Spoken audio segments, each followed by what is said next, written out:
Welcome back to the Chiro Money Show, where we're helping chiropractors make better financial decisions so they can build stability in their finances and live a lifestyle that they love. We're your hosts, Chris Shield and Scott Campbell of Align Wealth, and we're excited to dive in with you today. Tell them what we've been up to. Tell the good people, our five. Tell the good people what we've been up to? Yeah. I would say, like we said pre-show, we probably picked the worst time to start a podcast in terms of what's going on with the practice and travel. So we typically see all our clients for a big fall planning meeting in the month of October. We also scheduled in 3 conferences, one here at Edmonton. We went out to Toronto early October. Then we were just in Vancouver for the Lux conference. And then we have another one in November coming up. I'm going to CNAC in another couple of weeks. And then you are away for a full month with your family in New Zealand. So yeah, we picked a really great time to launch a podcast. Yeah, that's nothing. That sounds easy, right? That's right. Yeah. Oh, and then on top of that, the teachers are on strike here in Alberta, so our kids have not been in school. That's right. Yeah. What good times. Amazing timing. Yeah. No distractions at all. Yeah. But it was great to be in Vancouver. I mean, all the conferences have been good so far, but it was super fun to be in Vancouver for Lux. Yeah. All right. So what are we talking about today, Chris? Okay. You're going to ask me what's now. The topic? All right. Let's topic du jour.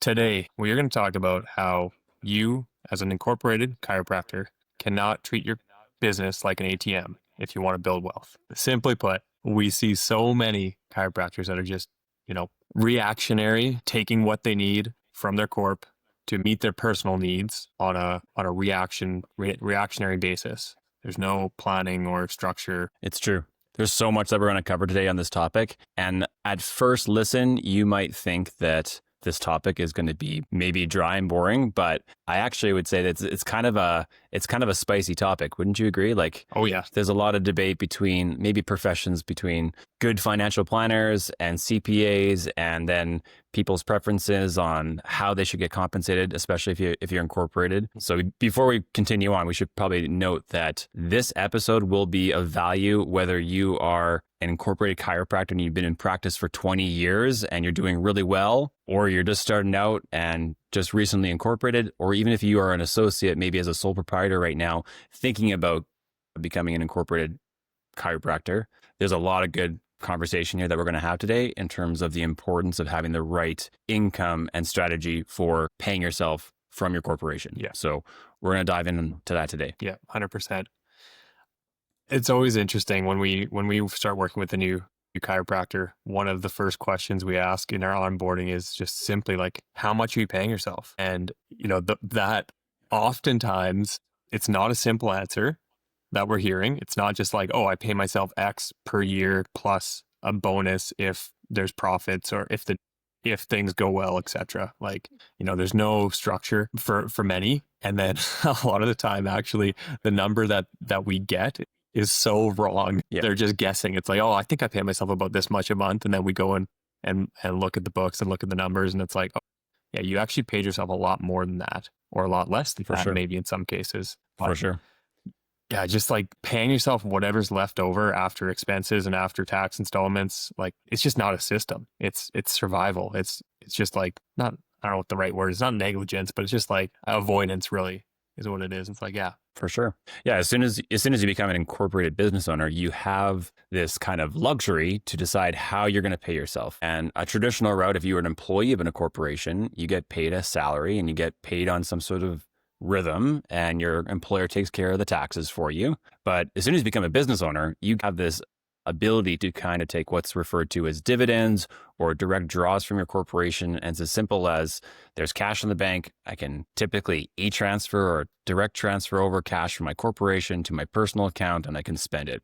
But as we'll dive into today, there's a lot of problems that causes. And in both worlds, whether or not you're a chiropractor and it's like your income comes in, you pay your expenses and you take kind of what's left, that's kind of, maybe that's early on in your career and you're kind of just taking what you can from your corporation. But the same goes for, say you've been in practice for 20 years and you have lots of cash in your corporation. There's no concern about running out of cash in your corp, but you're still kind of just taking what you need. The typical thing that we'll see is like, you draw what you need from your corporation each month, depending on how big your personal credit card bill is on the personal side. Like, I need X amount of dollars to pay off the credit card. That's what I pull out.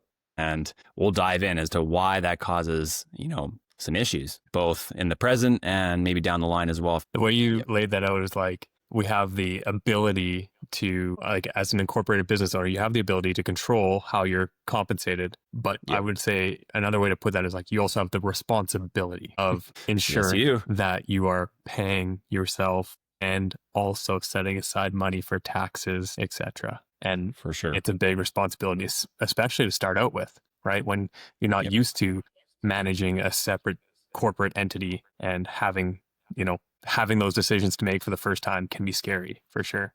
Right. So like you said, Scott, we're going to talk about three main things today. Okay. So the first one's going to be about taking these random draws from your corporation, like what we call using your corporation as an ATM, and how that's not a plan, and how much anxiety we see that generating in the clients that come to start working with us. Second, we're going to talk about paying yourself the bare minimum. Like a lot of clients will say, or we hear often people saying like, well, yeah, I just pay myself kind of the minimum from my business as possible so that I don't have to pay taxes personally. And that's typically the advice coming from their accountant. That's driven often by that, right? Like, just pay yourself what you need. Let's try and keep you in a lower tax bracket. Just take what you need. Live your life, of course, but leave as much as you can inside your corporation. Yeah. So we'll dive into that and talk about how that's not going to build wealth in a way that we want long term. And then lastly, we'll dive into another kind of, these are all connected, obviously, but the last one is just looking at your overall life planning instead of just one calendar year at a time or one fiscal year at a time, however you want to look at that. Right? Like, that's what a lot of CPAs are doing. They're trying to minimize your taxes, your business taxes in that one calendar year. But if we're not looking at the outcome over a 30-year period of time, I think we're missing the boat completely. Would you agree? Absolutely. Yeah, for sure. Like, it's not just about how much tax are you minimizing in 2025. How much tax can you minimize over the course of your entire lifetime, both in your income accumulation, like your income earning years, as well as once you transition into retirement. And how do you make sure you're set up for a very tax optimal retirement as well? Yeah. And how does that translate into your net worth growth? Right? Like, there's so many things there. All right. So let's dive into the first one. You already kind of set this up, like treating your corp like an ATM. And you said, like, whether you're just starting out and you're taking absolutely everything from your corporation because you need to fund your personal lifestyle, or you're in a position where you're in an established practice with strong revenues and you're just taking what you need to pay the credit card bill and you're leaving behind what's in the corporation. Tell us some of the chaos that's created from this structure. I think the first thing that we noted here, it's like random withdrawals from your corporation result in random results. It results in probably surprise tax bills. It probably results in not knowing what your total income is going to be at the end of the year, which does have an impact on how much you overall have spent personally, what your tax is going to be on the year. It probably ends up resulting in inconsistencies in terms of how much you save and invest throughout the year as well. What else do you see from that standpoint of just taking what you need when you need it? The biggest thing is the anxiety around tax time. I think that's the number one thing we hear about is like, well, I don't know what my tax bill is going to be this year. And in a practice that doesn't have the strong collections and revenue to support it, that can create a really negative spiraling tax situation. What do you call that, Scott? You're in a dividend tax trap, basically. Yeah, the dividend tax trap. Yeah. Yeah. And so what I mean by a dividend tax trap is that, say, for example, you're just continuously taking out draws from your corporation throughout the year. The amount is kind of irrelevant. If you've been doing it for a while, the CRA's probably put you in a situation where you have to make kind of quarterly tax installments on the personal side because there's some track record of you taking out dividends. But if you take out more in a given year and you haven't made enough installments, typically that year has passed and then your accountant prepares your taxes. And then the CRA says, oh, you in addition to your installments, you also owe another $50,000 of personal tax. And you don't have that money on the personal side. You have it maybe in cash inside your corporation. So then you pull out another $50,000 directly from your corporation. And then that's added to your tax and your income tax for the next year, say in 2026. That's added to your personal income tax for the next year on top of your regular income that you're drawing. So now you have a grossed up income with a higher tax bill attributed to that. And then you just perpetuate the cycle over and over again. For sure. Yeah. Yeah. Best case scenario, you have the cash available to pull out and pay the tax. Worst case scenario, you get hit with a big tax bill and you do not have any cash, whether it's in the corporation or personally, to pay the tax bill. And then you're forced to either pay interest to the CRA because you don't have the money to pay the tax. So you pay interest on that, or you take out a loan or a line of credit to pay the tax. Those are definitely situations we want to avoid. Well, I think the key thing to consider is every time you're taking a dividend draw from your corporation, you have to consider the tax liability that's associated with that. And ideally, if you can instantly put aside that money into a separate account that you do not touch, that's labeled your tax account, at least you know that at the end of the year, you will have the money set aside to pay the tax bill that's coming your way. Absolutely. It's a great point. I think if we are working with someone and they are currently on some sort of dividend kind of drawing out draws, bare minimum. Okay, if you're going to do that strategy, at least temporarily, if you pull out 10K from your corporation, we want you to set aside probably 3,000 or 4,000 into a separate tax account to cover off that tax liability. Minimum. But too often we see like they pull out 10, they spend 10. Hey, before we keep going, if you've been listening and thinking, I could really use some clarity around where I truly stand with my finances, we've got you covered. Take our free financial clarity assessment. It only takes about 5 minutes and you'll get a personalized scorecard showing exactly where you're strong, where you might be spinning your wheels a little bit, and where to focus next. You can head over to alignwealth.ca or just hit the link in the show notes. All right, cool. Back to the show. Okay, so what else?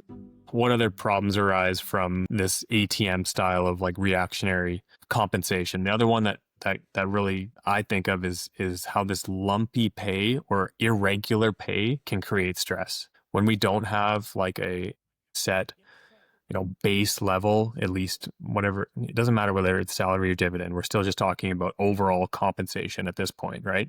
But if you don't have a consistent pay, how can you plan anything personally, right?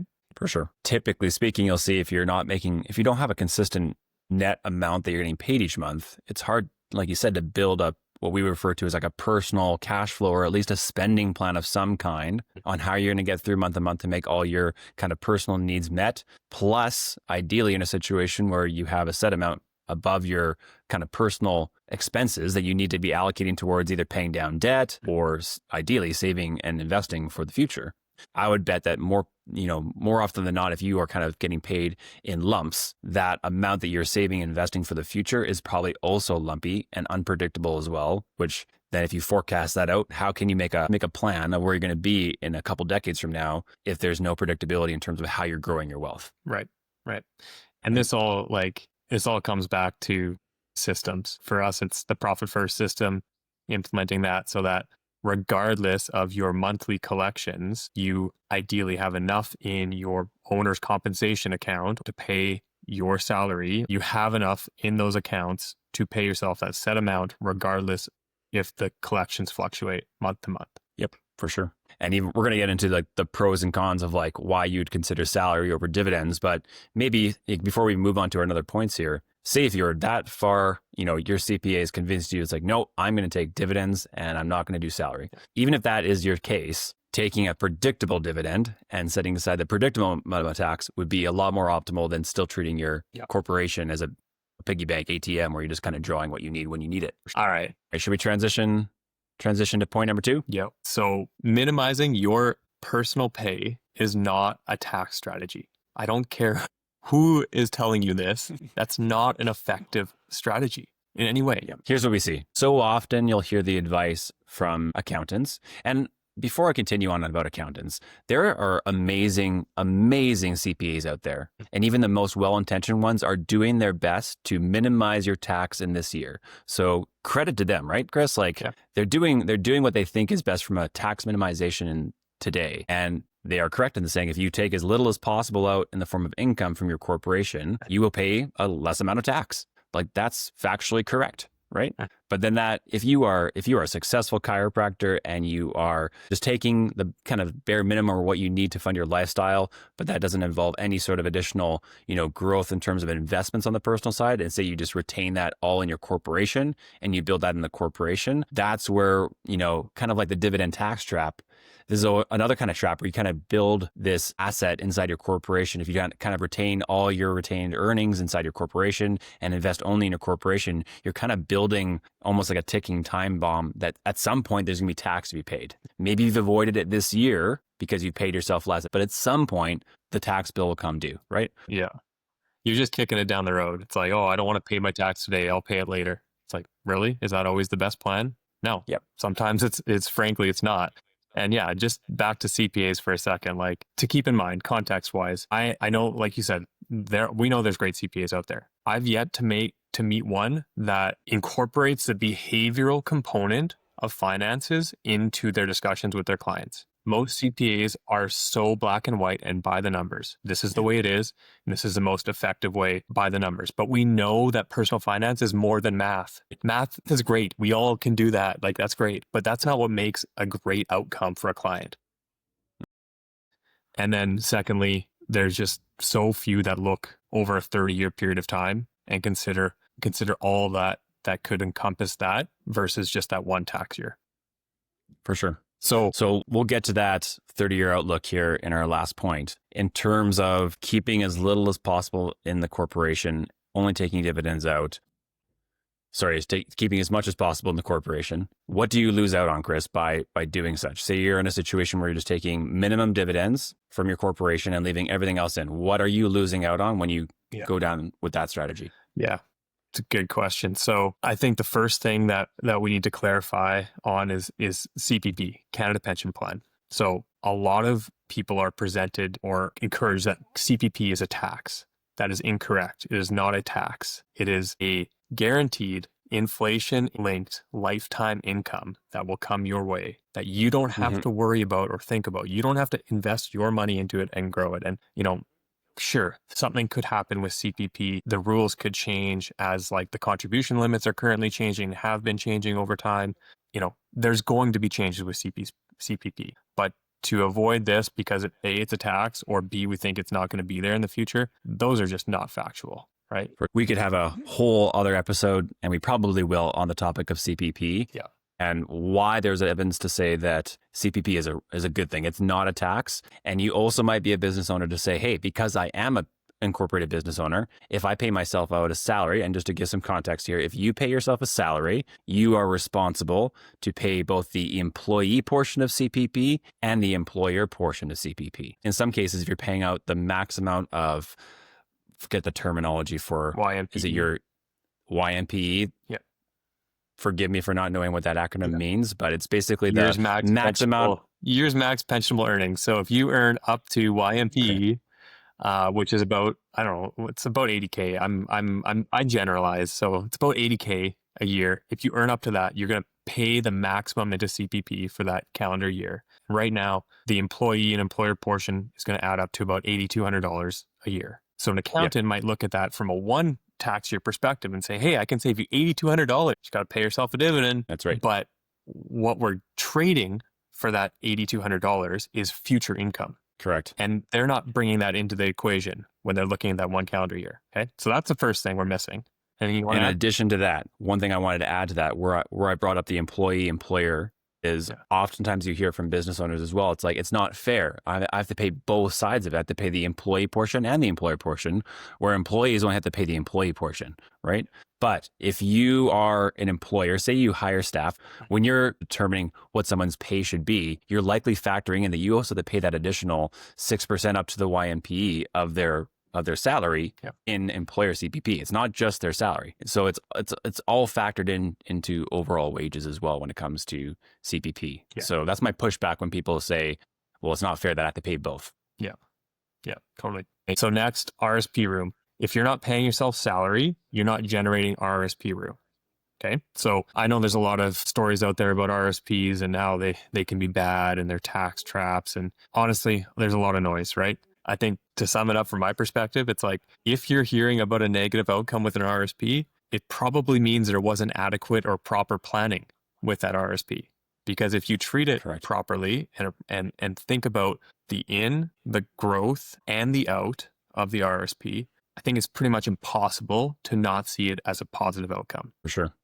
And quite frankly, we've ran the scenarios over decades to do like we did this with a recent client where it's like they were paying themselves a dividend and not creating RSP room, not paying into CPP. And we showed them the clear outcome. If we do this over the next 30 years and we choose to pay into CPP and we choose to invest into an RSP and probably take that tax refund that you're going to receive and invest that, and this is what it's going to compound and grow into. And the outcome is a lot more favorable in terms of the salary RSP CPP route versus pay myself a dividend and keep the rest and invest inside my corporation. Yeah, for sure. Right. Yeah.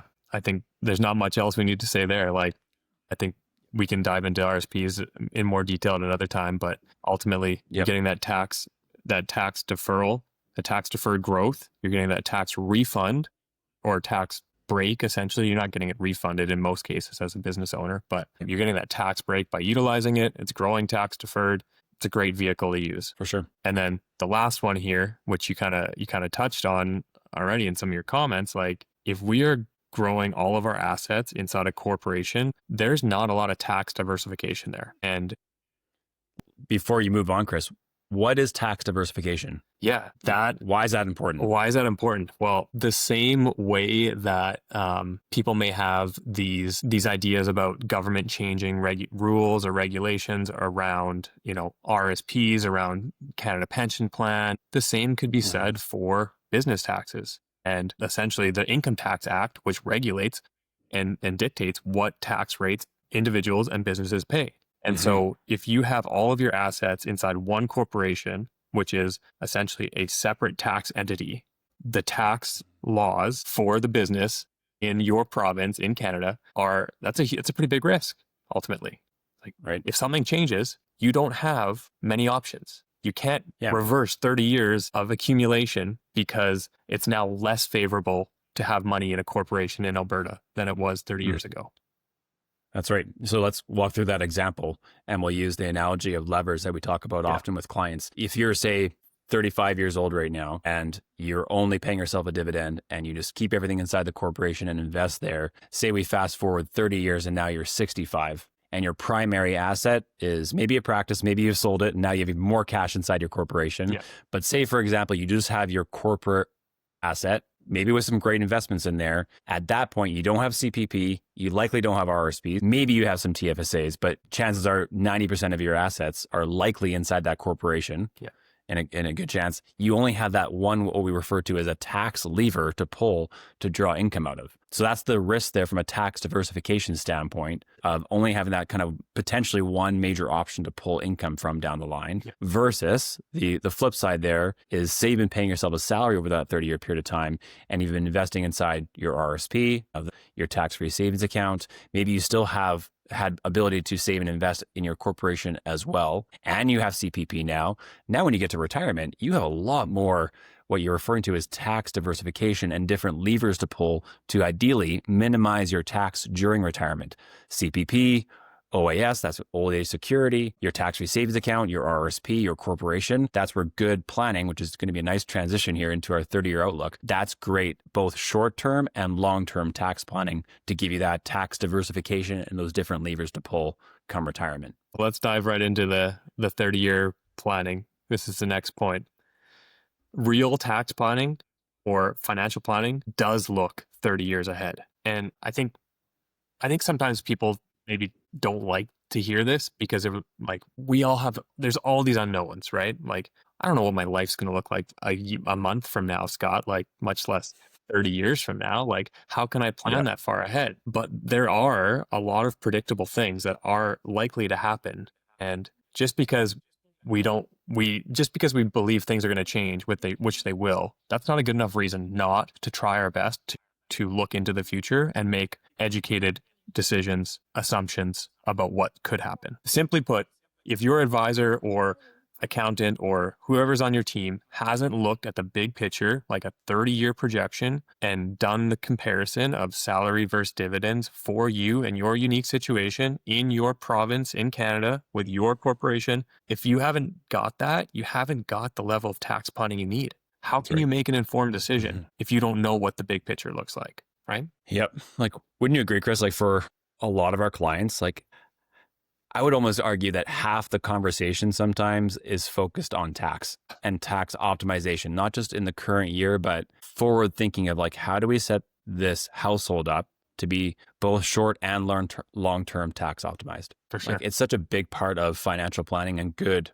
planning overall. Yeah. There's just versus like looking at the current year and making sure that we pay as minimal tax in the current year that we're in. Yeah, totally. It's just too narrow focused. Yeah. I wish people would stop asking that question of like, what's the best outcome for this year? Or like, what do I need to do this year to minimize my taxes? Like, I think that's just the wrong question to ask. Much more important of what should I be doing for the next 30 years? And that's right. Let's be honest, like the strategy could change over time, right? Like maybe a newly into practice younger person, maybe it makes sense for them to go into CPP, like full salary and pay into CPP and RRSPs and do all that stuff. Maybe if you're 60 and you're thinking about transitioning out of practice and you have built up some significant assets, yeah, maybe it makes sense to stop paying into CPP, transition over to dividends only, right? Like, for sure. And even thinking about a young doc just getting recently incorporated, just kind of, out of maybe they're a new grad, get incorporated. We've also made the recommendation to say, hey, like cash flow is going to be tight this first year or two out of practice. In this case, it actually might be in your best interest to not pay that $8,000 as much as it would benefit you down the line to pay that $8,000 and change into CPP. In this year or two, maybe you should just pay yourself a dividend to minimize and help your current net cash flow personally right now, with an asterisk to say, hey, once you get rolling, we want to switch you over to salary for these reasons. Yeah, for sure. That's a great point. It's definitely valuable to say that, like, it really depends on the situation. Mm-hmm. Yeah, for sure. All right, Chris, what are the key takeaways here today? Yeah, I think there's lots that we could say here, but to keep it simple, I think if you haven't listened to the episode on Profit First, you should go do that, because we talk about the importance of creating these structures in your business finances so that you can have a clear compensation strategy. That's probably the first one. And then the second one, which is the ultimate like takeaway, is that if you have never seen or had done like a full lifetime financial planning projection, you should go get that done, and do that for many reasons. But in this case, to analyze that difference of like, how should I be taking compensation from my practice? And yeah, this is like your CPA can help with this. A CFP is probably going to be important to have here too, right? Like both are important. Your CPA might engage in a forward-looking tax planning engagement. You might have to pay more for that, because most CPAs, the engagement they have with their clients is simply a tax filing engagement. Yep. So that's something you should probably look at. And if you don't have a CFP on your team, then you should book a meeting with us and we'll go through it with you. Yep. Yeah. If your current advisor planner, if that's something that's important to you and you have that in your life, and if they're not currently having ongoing conversations with you about taxes and not just current year tax optimization, but lifetime tax optimization, I think there's a huge opportunity that you're missing in our opinion there, just because I think tax is such a big part of the big picture. Yep. Like you said earlier, it's seldom that we're not talking about tax. That's right. Yeah. Yep. All right. So other call to actions. Hey, leave us a review. We hear that our friends tell us that that's important with podcasting. I don't know. I just heard that the other day too, that we should probably ask people if they're enjoying the podcast to rate and review the Chiro Money Show. Or subscribe or something, like, I don't know. Subscribe. I think that's a thing too. Yeah. Share with a friend. Yeah. I think that's another thing that you can do if you're so inclined. Those are all good things. Thank you. Yeah. Well, thanks for listening. Till next time. Till next time. All opinions expressed on the Chiro Money Show are for educational, informational, and entertainment purposes only. Nothing on this podcast should be considered financial, legal, accounting, or tax advice. Always consult your own team of licensed professionals before making decisions about your finances.